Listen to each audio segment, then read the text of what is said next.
at this particular moment. Don't even do it. No. Can you basically just take what you have as the lid on the other one with the chimney? Yes. And put it on there? Yeah, and you still got a cooking surface, even with Right. just a lid. You know what I mean? You've still got a big flat area that's getting really hot. Put a skillet on it, put a water pot on it, anything.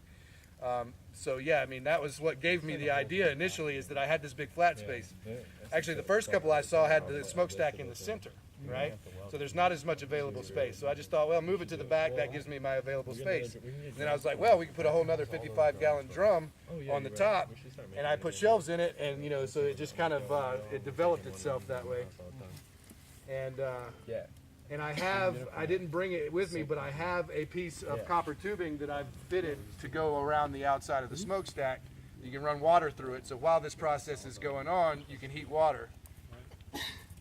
You could have a big steel tank above the smokestack that got hot.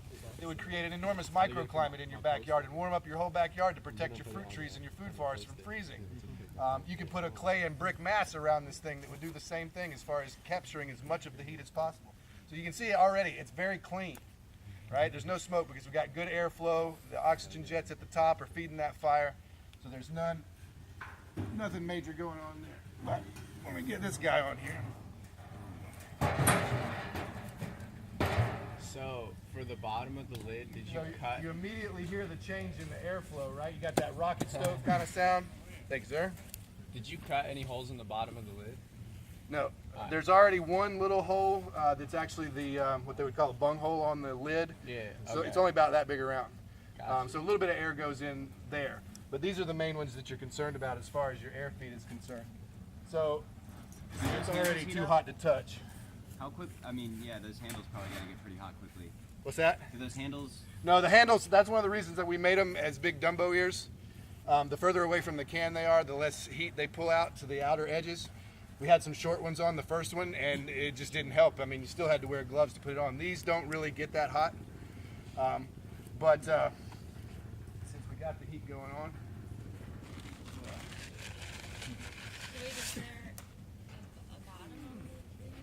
Yes, there is a bottom on it. Can you leave that open for just a second? Yeah.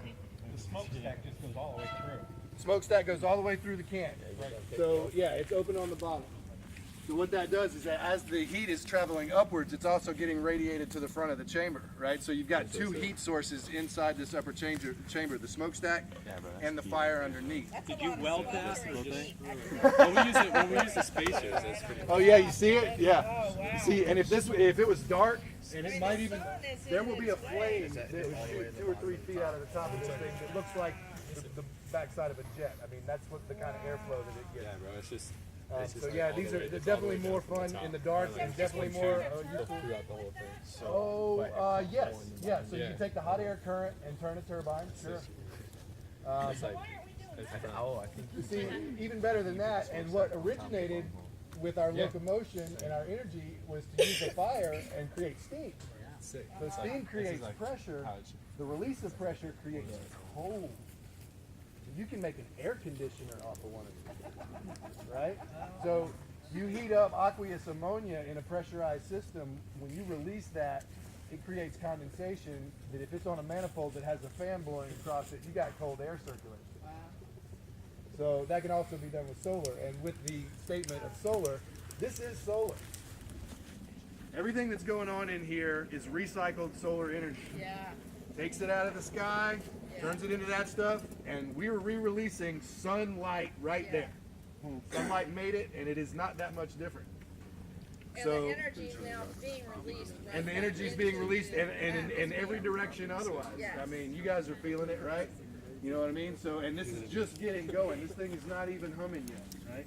Because the inner chamber hasn't gotten hot enough to start off-gassing. So all we're doing right now is burning the stuff on the outside. The inner chamber's empty? The inner chamber is full of pine straw and leaves and pine cones. So that's already very small particle stuff, right? So I can go in there and take a stick like this and go bang, bang, bang, bang, bang, and that's ready to go in the garden.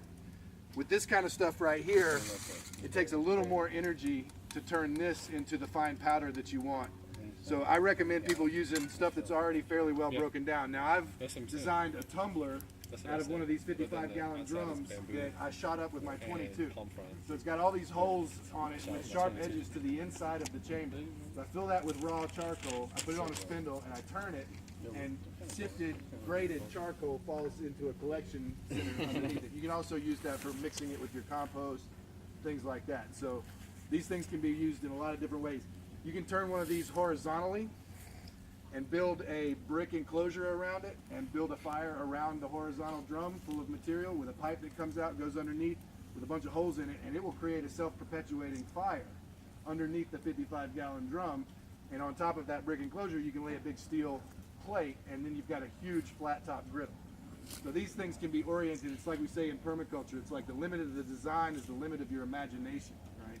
These things can do everything we need as far as energetic release is concerned. Yeah. Do you ever add urine to your biochar? Yes.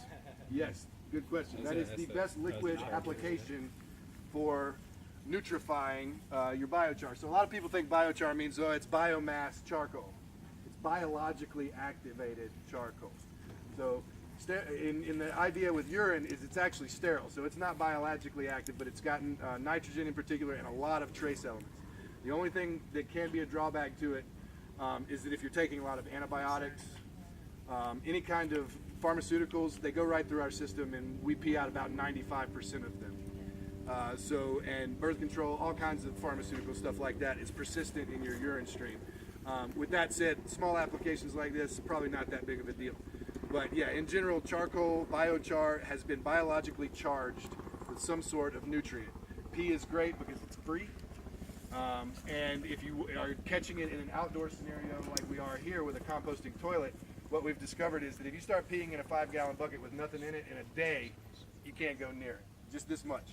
If it's full of charcoal, it doesn't stink until the pee reaches above the layer of the charcoal. So they found that out at Hart. Josh Jameson told me that a couple of years ago. He's just like, and it's completely saturated by that point because it's a little bit every day. Now, if you pour a bunch of fresh charcoal, like what's in this bag, into a bucket of water, 99% of it's going to float for days and days and days. When it sinks, it's saturated because it's gotten all of the air pockets are full of nutrient and full of liquid, and that's when it's best applied to the soil. It's when it's already been completely soaked. Not to say that you can't apply it at any time, at any point. Just don't ever put raw charcoal that hasn't been treated with some sort of nutrient in a garden by itself. Because what it's going to do, because it is basically sterile and it's very absorbent, it's going to absorb nutrients from its surroundings and store them. It's not taking them away, they're still there, but it's made them temporarily less available, I guess is the best way to put it. So the urine helps it to Sure, kind of urine, inoculated so that it chicken doesn't manure, out. tea, worm tea. My favorite method of composting is worm bins. I don't turn compost piles, I feed it all to worms. And because of that system, you have to have a drain on an earthworm system. So with my large scale earthworm bins, I have a probably 10 to 15 gallon a week supply of liquid fertilizer that comes out of my earthworm system.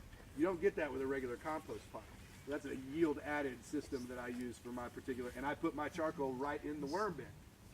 So they're doing their thing on it. Another cool thing that they discovered in South America where they were researching this, old field charcoal that they call terra preta, Portuguese is black earth, and what they discovered is that the indigenous people weren't crushing it to a fine powder, but the way that they were finding it, especially 6 feet deep, was extremely fine powder. So through their research they discovered that the indigenous earthworms of the area that can be 3 feet long use charcoal as grit because they have a gizzard like chickens and they need some sort of abrasive, so they nibble away microscopic pieces of the charcoal, send it through their gizzard, and poop it out nutrified on the other end. So they pulverize it and turn it into that fine powder. So